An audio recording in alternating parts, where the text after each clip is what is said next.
혹시 식물 키우시는 분들 중에 이런 경험 없으세요? 분명 멀쩡했던 내 식물이 어느 날부터 시름시름 앓기 시작하는데 원인을 도저히 모르겠는 거죠. 바로 그 보이지 않는 적, 응애. 오늘 그 녀석의 정체를 낱낱이 파헤치고 어떻게 하면 완벽하게 정복할 수 있는지 그 비법을 알려드리겠습니다. 아니, 어제까진 분명 괜찮았는데 내 소중한 식물 잎에 갑자기 막 이상한 하얀 점들이 생기는 거예요.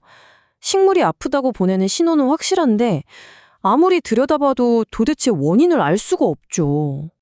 이게 진짜 답답한 부분입니다. 피해는 눈에 보이는데 정작 범인은 보이지 않는 상황. 꼭 투명인간이랑 싸우는 기분이랄까요? 바로 이 점 때문에 응애 방제가 그렇게 어려운 겁니다.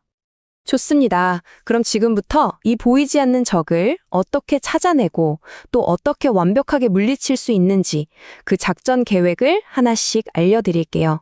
자, 그럼 바로 시작해볼까요? 자, 첫 번째 단서입니다. 이 해충을 잡으려면요, 가장 먼저 알아야 할 아주 중요한 사실이 하나 있습니다. 바로 우리가 쫓는 이 범인이 대부분 사람들이 생각하는 그것이 암이라는 점이에요. 바로 이겁니다. 응애는요, 곤충이 아니에요. 거미강. 그러니까 쉽게 말해서 거미랑 사촌지간인 거죠. 그리고 바로 이 사실 하나가 응애 방제의 성공과 실패를 가르는 가장 중요한 핵심 포인트입니다. 자, 여기 보시면 정말 흥미로운데요. 응애랑 곤충이 어떻게 다른지 떡 보여주죠? 몸통 개수부터 달라요.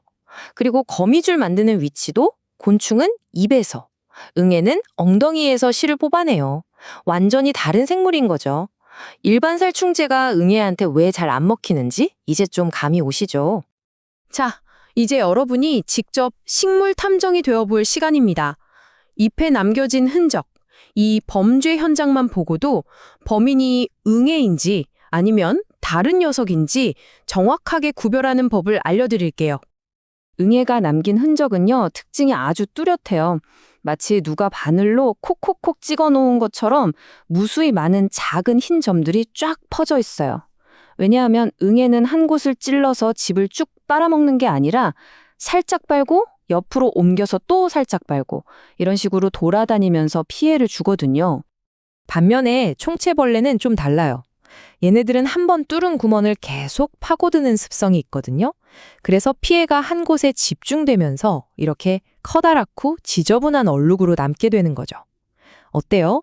이 차이만 알아도 범인이 누군지 거의 다 맞힐 수 있겠죠?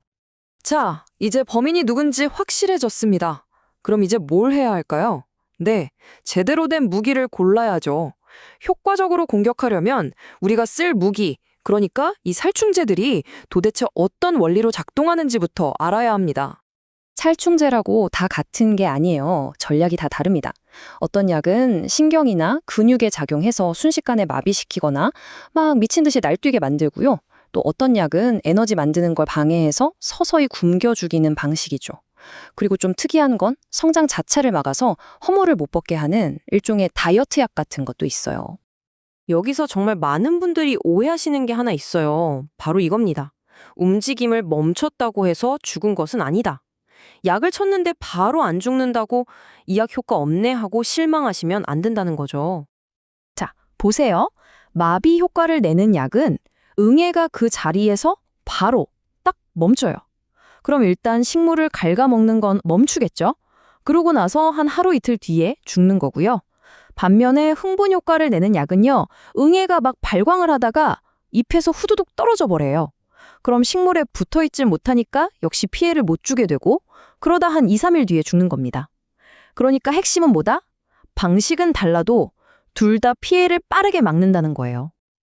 자, 이제부터가 진짜 중요합니다. 응애 방제 성공의 가장 결정적인 비밀, 그리고 동시에 대부분의 사람들이 왜 계속해서 이 싸움에서 지는지를 알려드릴게요. 자, 이 숫자, 2-3. 이게 뭘까요? 이게 바로 여러분이 잎에서 처음 뭔가 이상한데 하고 발견했을 때 눈으로 겨우 볼 수 있는 청충 응애의 숫자입니다. 네, 고작 2-3마리밖에 안 보여요. 그런데요, 그 눈에 보이지 않는 곳엔 뭐가 있을까요? 바로 이겁니다. 약 300. 그 두세 마리가 이미 주변에 낳아놓은 알이 무려 300개에 가깝다는 뜻이에요. 곧 부화할 시한폭탄인 셈이죠. 이제 아시겠어요? 만약 여러분이 이 알을 죽이지 않는다면 지금 당장 눈에 보이는 성충 몇 마리 죽여봤자 아무 소용이 없어요. 며칠 안에 2차, 3차 대규모 감염이 다시 시작될 겁니다. 우리의 진짜 목표는 성충이 아니에요. 바로 이 알입니다. 알을 잡아야 전쟁이 끝나요. 자, 그럼 이제 이 모든 정보를 모아서 이 지긋지긋한 전쟁에서 완벽하게 승리하기 위한 최종 실행 계획을 알려드리겠습니다. 이것만 기억하시면 돼요. 첫째, 골든타임을 놓치지 마세요. 성충 두세 마리 혹은 아주 작은 피해 흔적이 보일 때, 바로 그때가 약을 쳐야 할 순간입니다. 둘째, 올바른 무기를 고르세요. 그냥 살충제 말고요. 성충과 알까지 확실하게 죽일 수 있는 응애 전문약을 선택해야 합니다. 마지막으로 셋째, 정말 꼼꼼하게 뿌리셔야 해요. 응애의 90% 이상은 어디에 선다고요? 바로 잎의 뒷면입니다.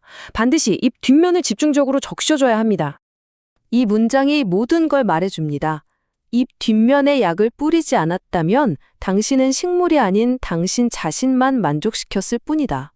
잎 앞면만 대충 쑥쑥 뿌리는 건 그냥 나 약 쳤다는 자기 위안일 뿐이에요. 진짜 전쟁터는 바로 잎 뒷면이라는 거 절대 잊지 마세요. 그동안 여러분의 소중한 식물을 괴롭혔지만 도저히 정체를 알 수 없었던 그 보이지 않는 적, 이제는 좀 보이시나요? 오늘 제가 알려드린 내용으로 이전에는 보이지 않았던 그 작은 적의 모든 것을 이제 명확하게 보실 수 있을 겁니다. 이제 여러분은 이 적을 보고 알고 대처할 수 있는 힘을 가지셨습니다. 여러분의 성공적인 식물 생활을 진심으로 응원하겠습니다.